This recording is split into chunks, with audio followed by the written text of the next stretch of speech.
welcome to Secure Mentorship. Meet Dr. Mrs. Daniela Kemta, a medical doctor pursuing her master's in clinical psychology at the University of Cambridge, founder of Secure Mentorship, a mental health coach with over 5 years of experience working with men and women throughout the African continent.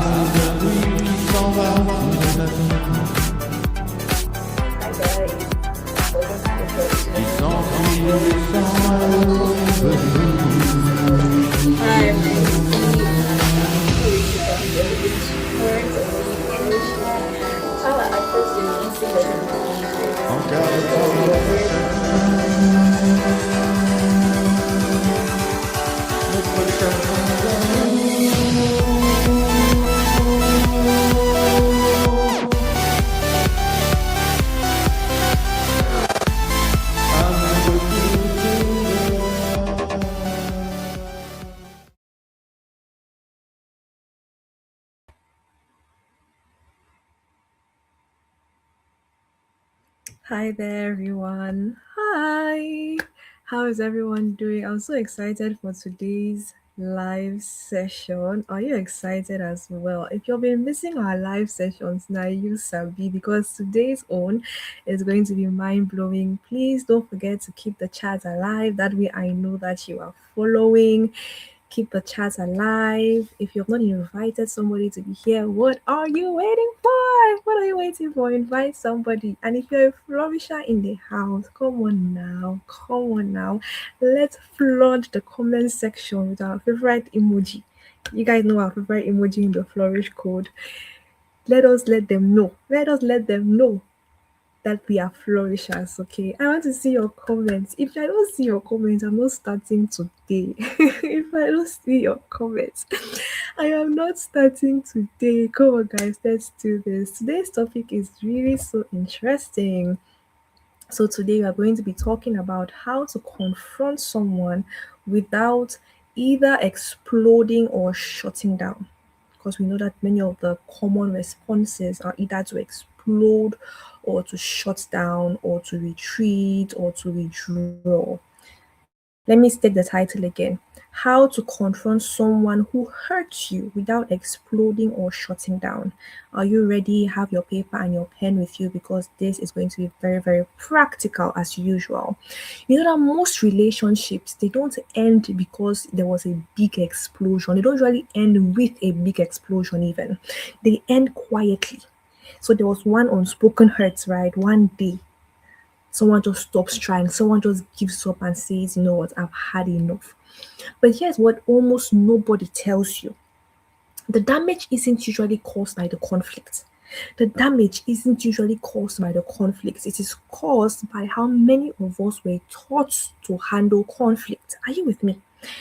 It's because of how we were taught to handle conflict. So we either explode and then say things that we can't take back, or we shut down and then we let resentment quietly bury the relationship alive. I always give the example to the flourishers in the flourish code. And if you're not a flourisher, why? Why? The flourish code is our 1 year, 2027 is going to be a 1 year transformational program about emotional literacy and emotional well-being. If you're in the flourish code, you know that flourish code is not hype. That's what flourishers always say. We see that flourish code is not hype until you are inside, you don't understand what we are talking about. So if you are not one of us, the testimony so far are just mind blowing. If you're not one of us, just be preparing yourself jejely to join us in 2027, because you can't join us now. We don't receive admissions after the start date. So if you want to be part of 2027 cohort, just be saving up. Okay, you can secure your spot and save up little by little until that time comes. Very, very okay. Very, very okay. So what happens is that we either explode and we say things that we can't take back, or we shut down and we let resentment quietly bury the relationship alive, right? And I was saying that many people, especially Christians, we think that we are forgiving. We think that we are such forgiving people. Somebody hurts you, you battle whether to talk to them, talk to the person or not, you battle after you just say that, "Ah, nah, it's okay, I'm fine. And you convince yourself that you are such a forgiving person, that the love of Christ is happening, is so alive in you without realizing that what has actually happened is that you have suppressed the emotion. And one day, it will start to show up as resentment. You begin to realize you're resenting that person. You don't even know where the resentment is coming from. It's those little unprocessed hurts, unprocessed shutting down is not the same as, it's not synonymous to forgiveness. Okay, here we are honest with ourselves. Here we don't say things that have truth. As I'm just going to be telling you the truth as it is coming. So just to be here, yeah, I know already that I should be giving you basketballs. Yeah, I give people basketballs, so I say things clearly. I say things very plainly. So if you want to be joining us on this our Wednesday live sessions, you have to be ready to just come and be hearing things that will be upsetting you, but you tell yourself that I'll be all right. I'll be all right. So Flourishers know what I'm talking about. I'll be fine, you'll be fine. All of us will be all right at the end of the day. So today I'm going to teach you a completely different way. I'm going to teach you a completely different way. I'm going to give you a real framework. I'm going to give you language. I'm going to give you word for word how to confront the people who hurt you without losing the relationship in the process. How to confront the people who hurt you without losing the relationship in the process. Okay. Hi, if you're just seeing me for the first time, my name is Daniela. I am the leader of Secure Mentorship. I really enjoyed the speaker presentation at the start, though my team knows that I'm coming for them after this session. But yeah, that was put together by my team, amazing people. Okay, so most of us were only shown two models. Two models. These are things that many of us are not taught in our homes. We should be taught, but in many of our homes, we are not taught things like this. Many of our homes focus exclusively on educational excellence, right? Go to school, go to school, go to school, go to school. And we forget so many aspects, especially emotional well-being. We are never really taught when it's like this, what do you do? When things happen like this, what do you do? Sometimes even up to the church. And it's not this is not me faulting anybody or blaming anybody. This is me saying that there is a knowledge gap which I exist to preach. So imagine that maybe someone in your life has exploded, right? They have raised their voice, they have said something unsafe, something made you feel unsafe, something harsh, something cutting. Or imagine that someone shut down. Okay, they just went cold, they went silent, they gave the withdrawal treatment until the tension resolved itself, which means that they just literally went underground. That's what is common. So when we are hurt, that's what we have been modeled to see. Our body now defaults to whichever we saw modeled the most or whichever feels more intuitive to us. You're only what you behold. And I was just sharing the Flourish Code the other day, this particular concept of many of us are experts at complaining about our nations, about the government, about our leaders. But if we are put in that same position, can tell you this is not me being a prophet. I do not need to be a prophet. I do not need to even be a believer to be able to tell you this that you will do the same. Because that is all that you have beheld, unless before you get to that position you have watched something drastically different be modeled to you. It is not even this is not even some spiritual prophecy. This is science. This is what psychology tells you. You will model what you has been modeled to you. You will act as have been modeled to you. You will do what was ever before you. Okay. Are we getting? So if that's all, if these are the conflict resolution techniques that have been modeled to you, this is what you're going to model when you are in the situation where someone has hurt you.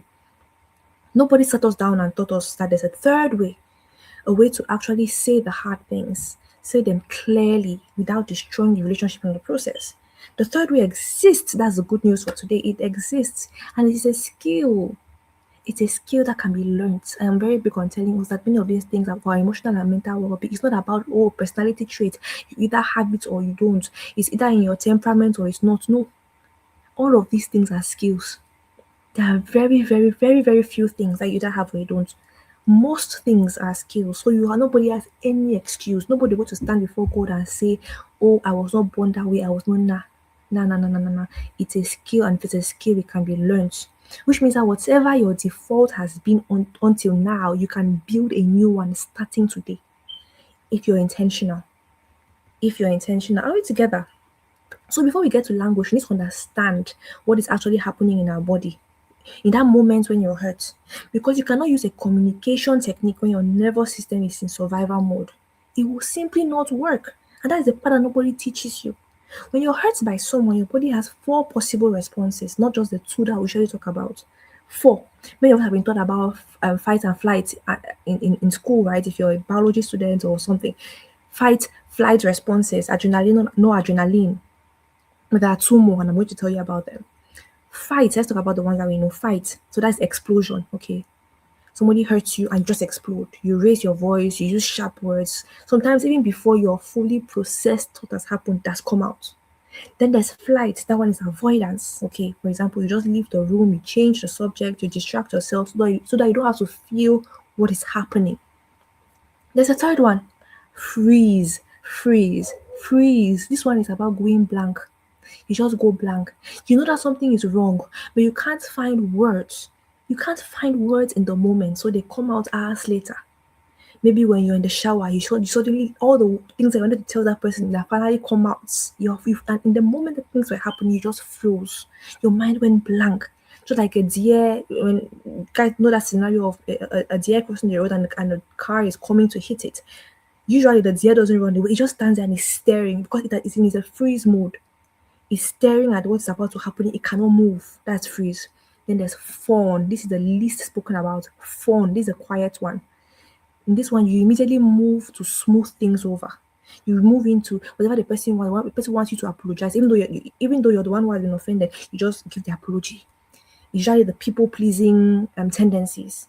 You immediately move to smooth things over, to reassure the other person, to apologize for your own hurt feelings before you've even acknowledged them to yourself. You're apologizing for the fact that you are the one who is hurt.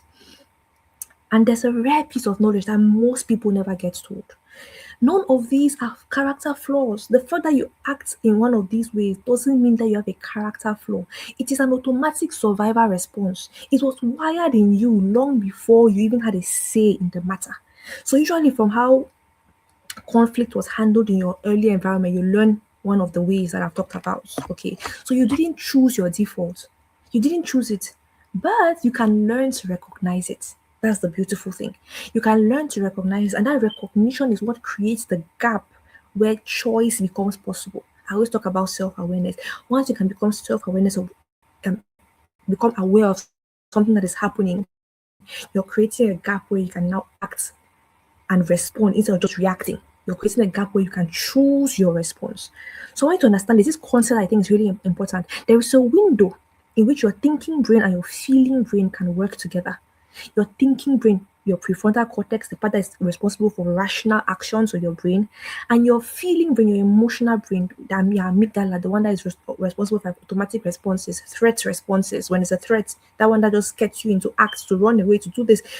Because if you're waiting for your thinking brain to tell you that run away from this lion, so that our brain is actually divided into two. This is a quick background for those who are not in the flourish code because my flourishers are experts in this by now. Someone was joking that flourishers are mini neuroscientists by now. So the two can work together.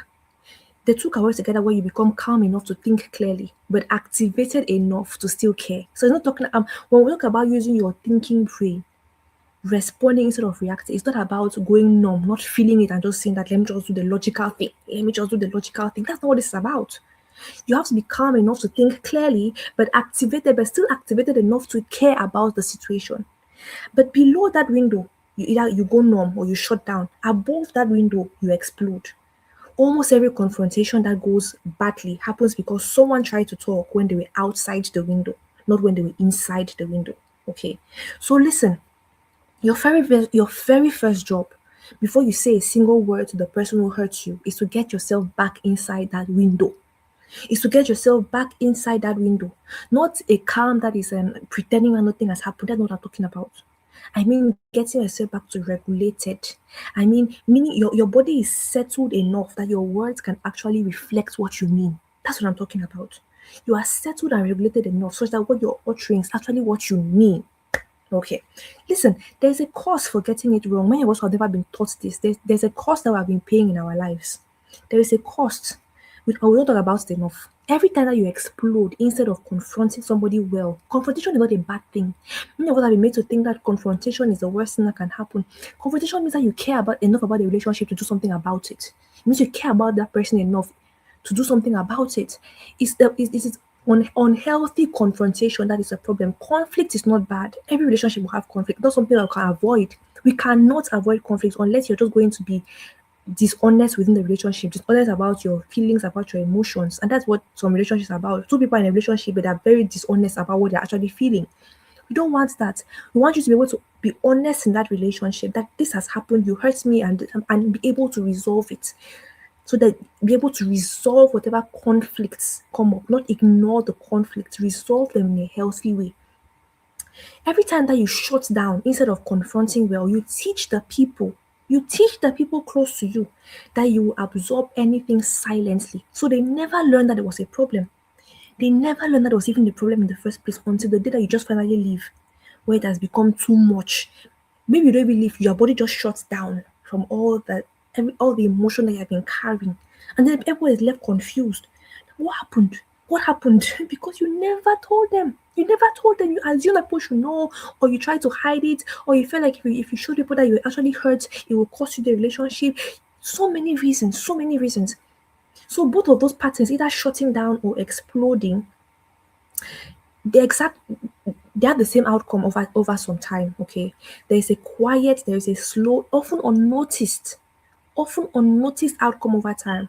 The people that you love, they go, not from a dramatic event, but from accumulation of unconfronted moments. If you're someone that's always shouting at people, exploding at people, eventually people leave. If you're somebody that's silent, silent, silent, silent, silent, eventually either you yourself you leave because you can't take it anymore, or you shut down, or the people themselves they leave because they feel like they can't. You like they're dealing with someone that is not genuine. It eventually begins to show. Okay, so now this is where it gets really interesting. I want to give you a practical framework, a very practical framework, and I call it the speak framework. Speak framework. What does the Bible say? That if your brother upset you, go and speak to the person. That option of no, I'll just deal with it in my heart. I don't even know where it's not. It's in the Bible. It's not in the Bible. It's not in the Bible. You have to learn to speak. You have to learn to speak. You have to learn to speak. And that speaking is not shouting. And that speaking is not going silent. Speak. So S, are you having your paper and your notebook? Are you having your paper and your notebook? S stands for settle. Settle. Settle. Before you say anything, get yourself back into that regulated window that we just talked about. This means, for example, waiting 20 minutes. It might mean a short walk. It might mean a few slow breaths where the exhale is longer than the inhale. Because this is called a physiological sigh.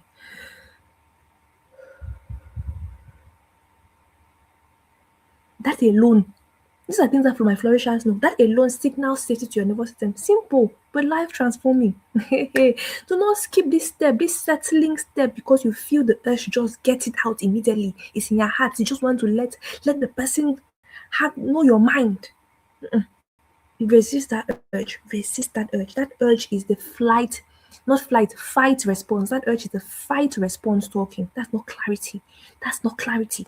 That is not clarity. Next one, P. P stands for pick the moment.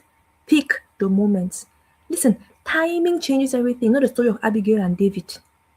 Something happened after her husband acted foolishly. She went and remedied the situation to now tell her husband about what happened. She did not just rush and go and tell him that this. Da, da, da, da. The Bible says that she slept and it was the following day.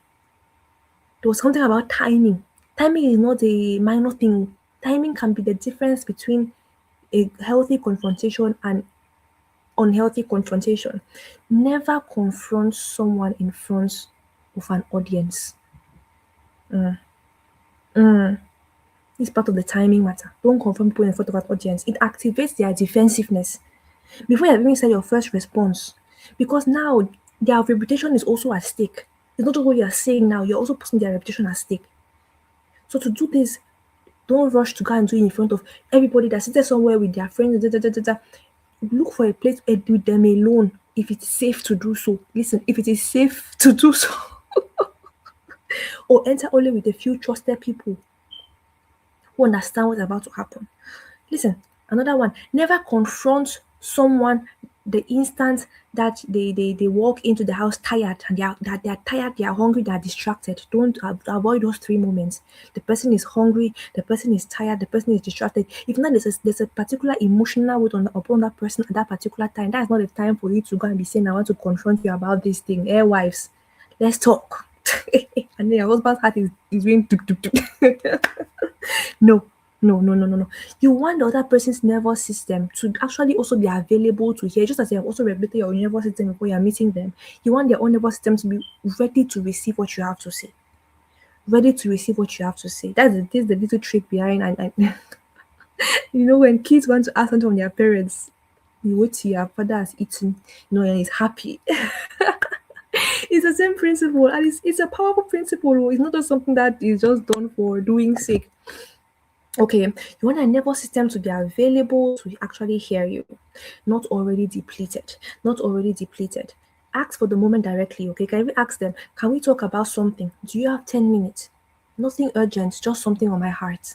Okay? That sentence alone lowers the threats in the room before the conversation even starts. Because listen, when you just go, the way you go approach it matters because you will be activating that person's nervous system. If you just come and say, we have to talk, or I want to quickly tell you something. There's an approach. It matters because if you activate the other person's nervous system, their threat response, they'll not be hearing anything that you're saying. They'll only be focused on defending themselves from the threats, from the perceived threats that you are.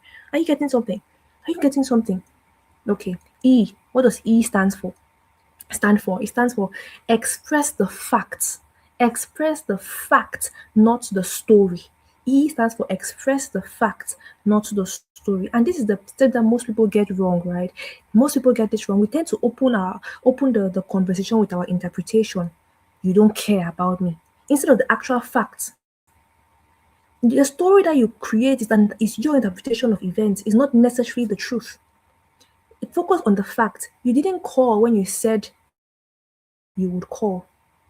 Or you responded to my message in this particular way. The interpretation that you give to that fact can create defensiveness immediately because now they have to argue against a character judgment. If you focus on just interpreting what happened and saying, okay, you responded to me this way, it means that you don't care about me. It means you're always annoyed with me. Don't attach your story because in that moment, you're attacking their character. You're attacking their character, and they'll be trying to defend their character. They'll be trying to defend their character. Okay. The fact is much harder to argue with because it's just a fact. It's just what happened. This is what happened. Focus on that. This is what happened. The person cannot argue that this is not happening. You're not attach any story to it. This is simply what happened. Full stop. Are we together? Okay. The next one. A. A. A is for add the impact. Add the impact. So after the facts, name what is using I language. When that happened, I felt dismissed. Not you made me feel dismissed. No. Just that small shift. Just that small shift. Impact instead of accusation. Write in the chat. Let's not write in the chat. Impact instead of accusation. Impact instead of accusation. Just that simple distinction is usually the single biggest difference between a conversation that opens someone up and a conversation that shuts them down. Just that simple thing. Just that simple thing can be your game changer. Okay. Are we together? If we're together, let me know that we are together. If we are together, if I don't see comments, I'm not moving. If I don't see comments, if you're learning something, please share in the comments. If you're learning something, let me know that I am learning. I am learning. I am learning. I am learning. Okay. The last part of our speak framework is K. K. K means keep the door open. Keep the door open. Keep the door open. So you end with an invitation, not a verdict. Okay. I wanted you to know because this relationship matters to me. I the invitation that there is. You're showing the person that okay, despite all of this, I'm inviting you to still stay in this relationship because it matters to me. Another one can be, can you help me understand what happened on your end. This is my perspective. I want to understand your perspective as well. This step signals that your goal is repair, not punishment. Your goal is repair, not punishment. And it's often what determines whether the other person can actually hear you or whether they will immediately go into defense mode. So can you begin to see why your confrontation has not been working? You have been claiming that you have just been telling people your mind, they hurt you, you have to know. Or if you're the kind of person who shuts down, can you see that it's not as scary as you think it is? It's that it's actually feasible, it's possible. Am I making it sound more possible to you? Because I, for example, I'm on the shutting down end. That is my usual style. I tend to shut down. But when you break it down like this, you realize that it's not that bad. It's not about conversation. It's not about blah, blah, confrontation. It's not about, oh, you did this. It's not about fighting. That is what scares many of us. We think that it's about fighting. We think that it's about getting angry with people. You can confront someone and nobody will shout, nobody will raise their voices, everybody will be calm, everybody will be happy and regulated. It is possible. It's possible, okay? Just because you're modeled confrontation that always look like fighting doesn't mean that that is what it is. You have to detach yourself from what was modeled to you that was wrong. What was modeled to you wasn't the absolute truth. You can learn something new. You can learn something else. Are we together? Are we together? Okay. Now I want to give you the exact language that you can use today. Today. You can try it today. Let me give you the exact language that you can use. Okay, because I promise that this will be practical, right? So let's put to real words. Let's put real words to this. Here are full example openers. Okay, using the speak structure, right? The speak framework that I shared. I'll give you some examples. Let me give you some random examples. Let's say, for example, that a friend has cancelled on you last minute. You guys have made plans, and in the last minute, after you have done everything, you have done your best, you have gone and bought those clothes, you have gone and bought those gifts, you have put in so much effort. At the last minute, they just cancel. This is an example of what you can say. Hey, can I share something? This is the third time plans have fallen through last minute. And I noticed I felt a bit hurt and unimportant when it happened. I know things come up, but I wanted to be honest instead of just going quiet on you. Can we figure out what's going on? Did you hear that? Did you hear that? It didn't say you always no, no. Remember the speak framework. Remember the speak framework. The person is speaking. You're even when you hear the statement, you know that the person is regulated. The person is not in a flight or fight mode. The nervous system is regulated before they are saying this. It sounds rested. Your conversation can be restful. It sounds rested. The person is not agitated. The person is secure. The person is secure. Okay?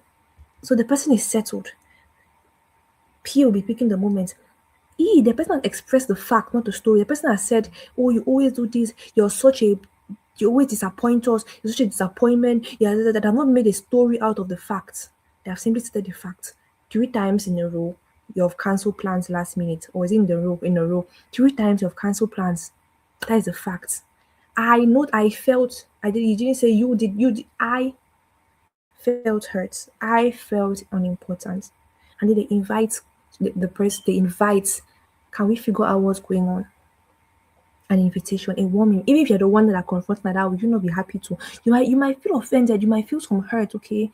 It's normal, it's okay. This is not I'm not promising that oh when I say everybody will be happy and stuff, it doesn't mean that feelings will not be hurt.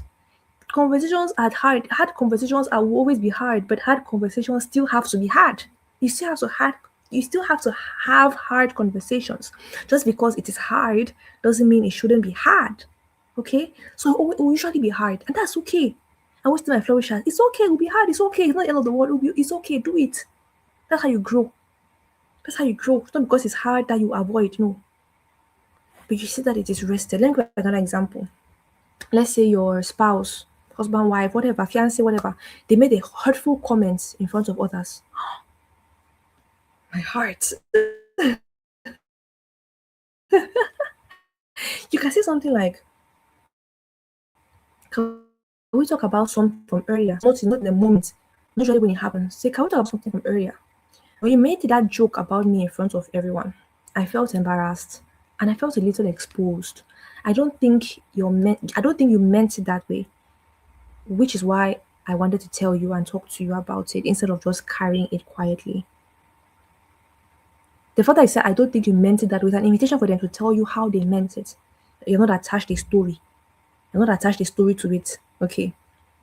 Okay, let me give you two more examples. One is when a family member, for example, let's enter family. Family member that overstepped a boundary, for example. You can say something like, I want to talk about something, and I'm saying this because I love you. I love you not because it's not because I'm trying to fight.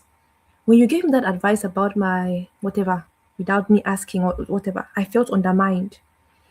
I know you meant well. I just need to tell you what it actually felt like for me. One more example, or should we leave it like that? It was fine. Let's leave it like that because are you guys learning something? I know you guys are learning something. All right, we're just going to take a very quick break. Very quick break. I'll be back in a few minutes, not up to 2 minutes.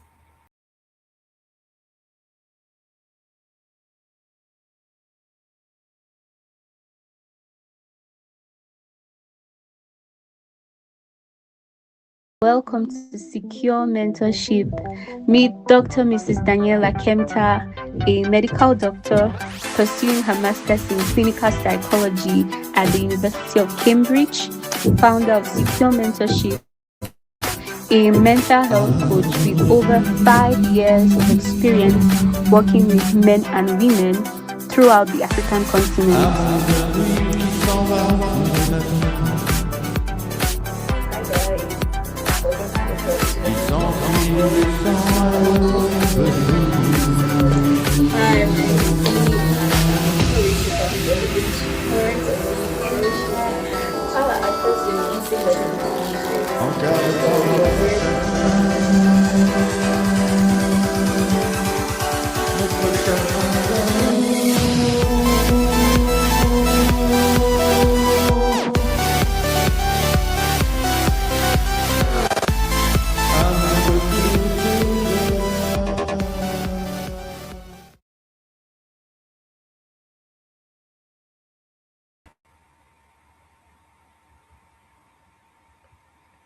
Alrighty.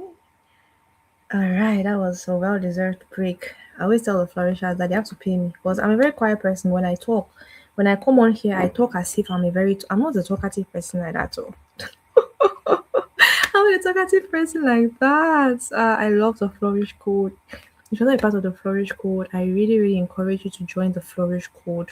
Feel free to reach out to the number on your screen. You'll notice that there's a scrolling banner, a running banner just underneath. Reach out. Feel free to reach out. If you're unsure, you can feel free and ask any questions. The Flourish Code is a place to be. I don't even know how to explain it to people who are not in the Flourish Code. If you're a flourisher, you're watching this, just shall be writing your testimony so that other people understand what we are talking about. People should help me to explain to them. People should help me to explain to them that they need to be in the flourish code. Okay. At this point, I was just discussing with one of the flourishers the other day, and she was saying that at this point, she doesn't think that she will ever leave the flourish code. Totally agree. What you experience there, the clarity, the knowledge, the wisdom, it's hard to now leave. I'm telling you, it's hard to say that nah, it's hard because you'll be like this information has been existing and I've not been aware.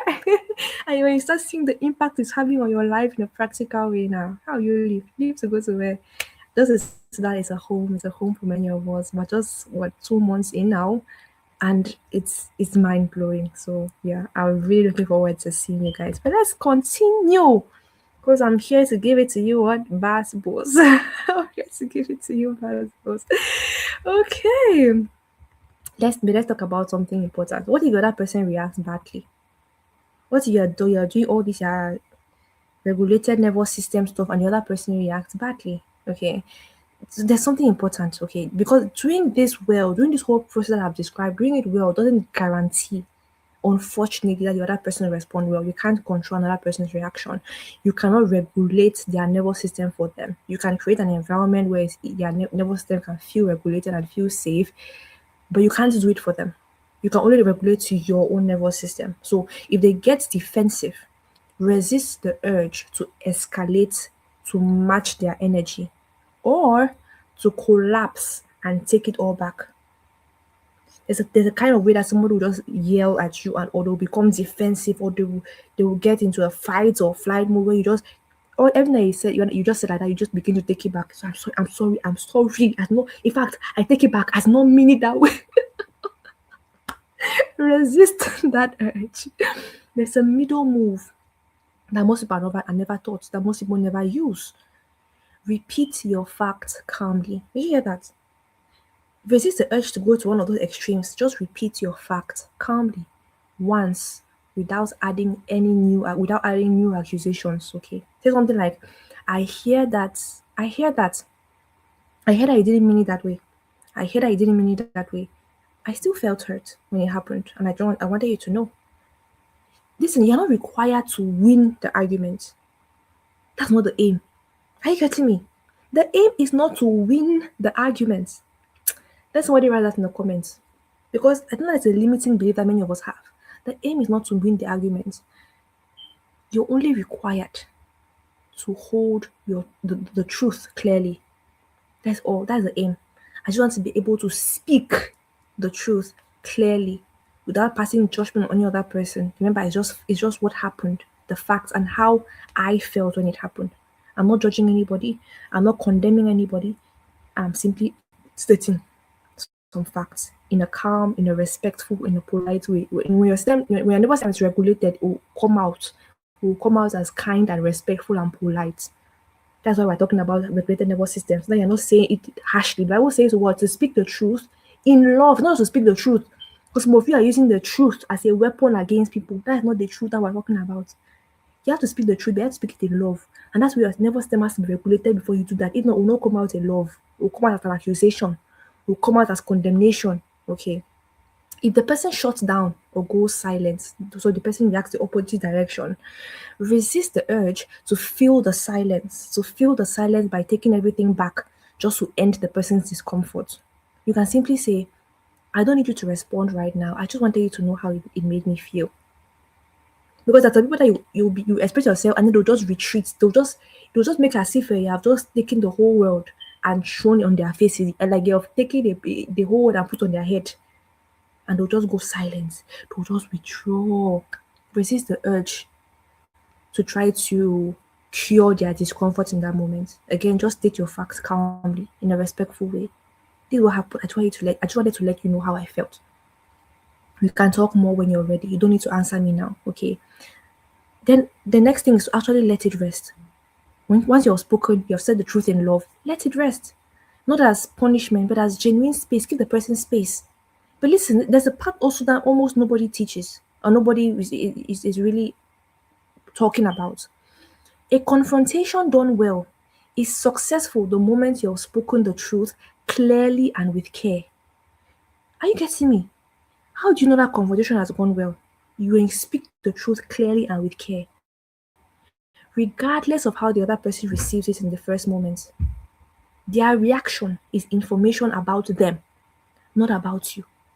It's not a verdict on what you did right. It's a verdict on their interpretation. It's a verdict on them. Do your part, and however they take it is a reflection of them, not you. Are we together? Are we together? Okay. Now let's another interesting part as we round off, because this is the most people skip. Repair. And it's a piece of rare knowledge. It's a piece of rare knowledge. And I want to leave you with this because almost nobody talking about this part, okay? Repair is what happens after the hard conversation. So think of it like a small gesture that says, we're still okay. I've said this one, but it's not the end of the world. It's not like I'm separating myself from you. It's not like I'm separating myself from you. Think of a small gesture that still communicates to the person that we are still okay, even though we just went through something uncomfortable together.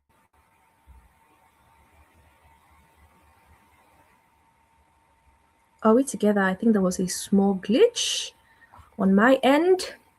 So something that still communicates to the person that even though we went through something uncomfortable together, we are still okay. It can be just even if you are speaking with the person physically, it can be just placing your hand on the person's shoulder. It can be saying something like, "Thank you for listening to me. Thank you for hearing me." Maybe you inviting them that let's have a meal, okay? Instead of just going silent and cold on each other. Because without repair, even a well-handled confrontation can leave a residue. It can leave a residue of distance in the relationship. Because the nervous system needs a clear signal that the relationship survived the conflict. That's when the relationship becomes better for the conflict. Not the relationship becomes stronger because of conflict. Ah, intimacy, one pathway to intimacy is resolving conflicts well. Having conflicts and resolving them well. The intimacy increases over time. But without this repair part, there's some residue left. There's some residue. And this is often the missing piece, right? For people who confront well, but still feel like the relationship has something has changed. It's no longer the same, right? They did the hard conversation, but they never closed the loop with the reconnection. The reconnection. Listen, you have to connect to somebody before you confront them. If I didn't say this one before, listen to it now. Let somebody write this in the chat. Connect before you confront. Connect before you confront. Connect before you confront. And once you have confronted, reconnect again. Reconnect. So a practical takeaway for everybody after a real confrontation, okay, put in a deliberate repair moment within 24 hours. It doesn't need to be big, but it just needs to be clear.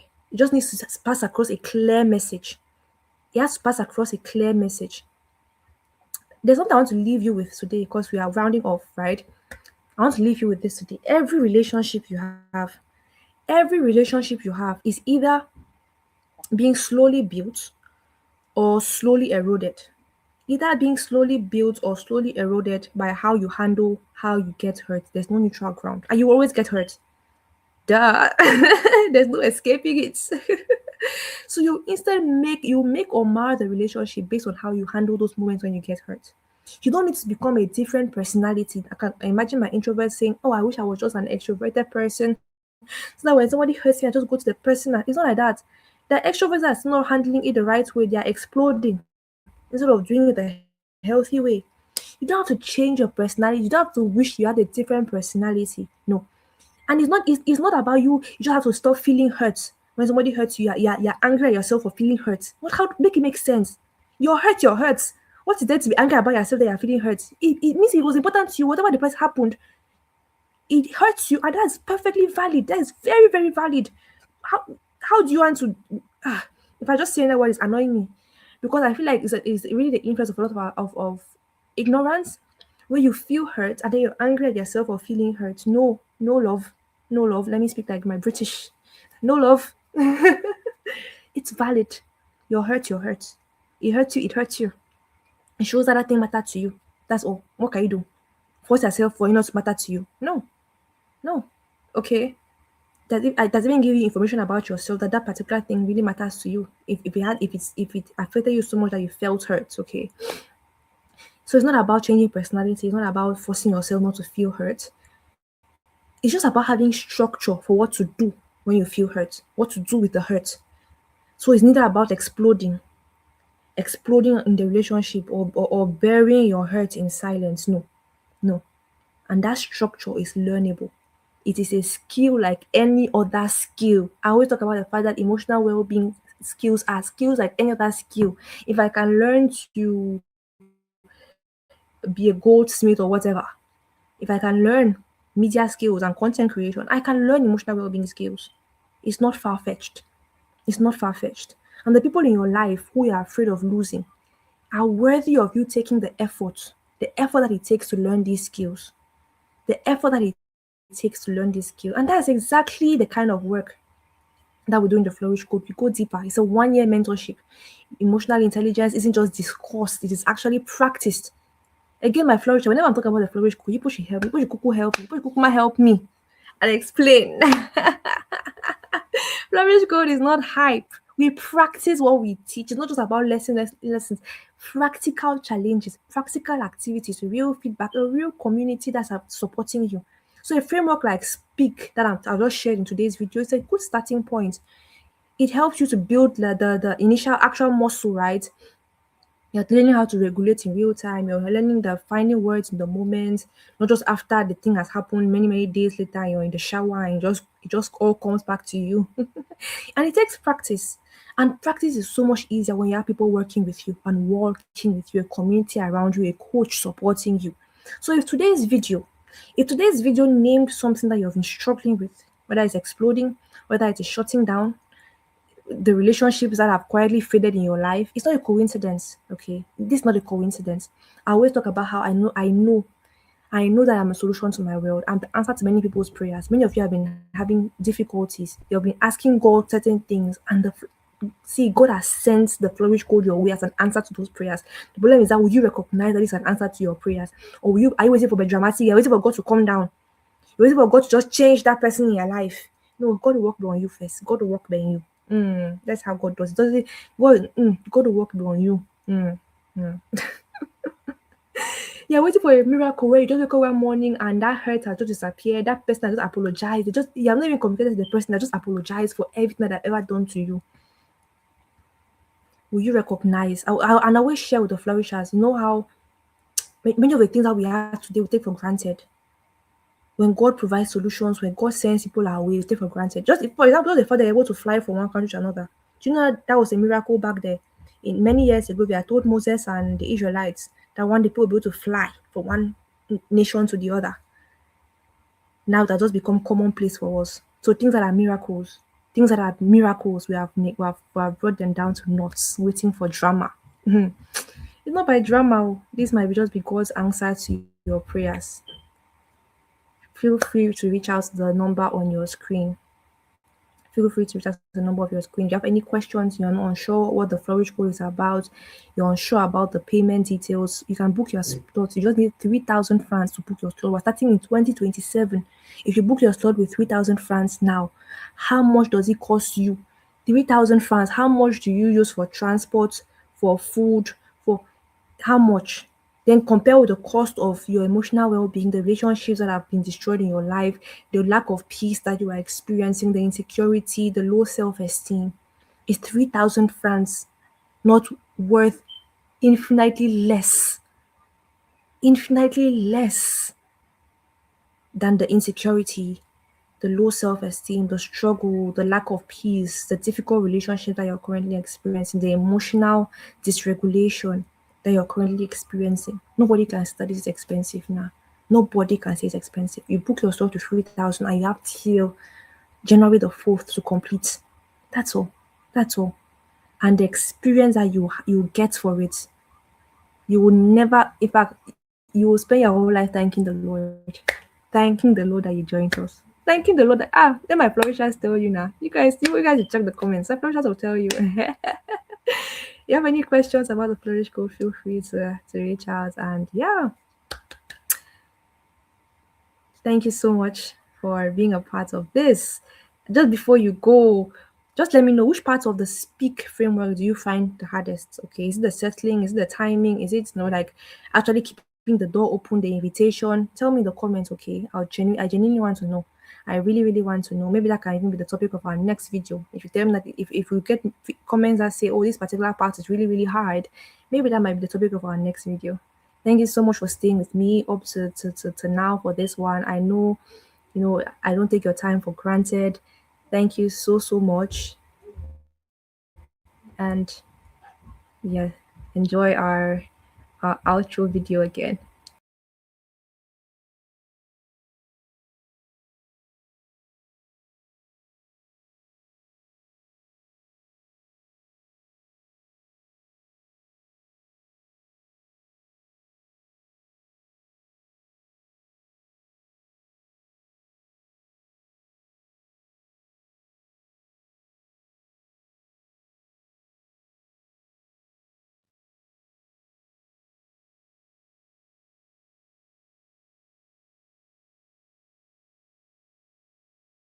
Welcome to Secure Mentorship. Daniela Kemta, a medical doctor pursuing her master's in clinical psychology at the University of Cambridge, founder of Secure Mentorship, a mental health coach with over 5 years of experience working with men and women throughout the African continent.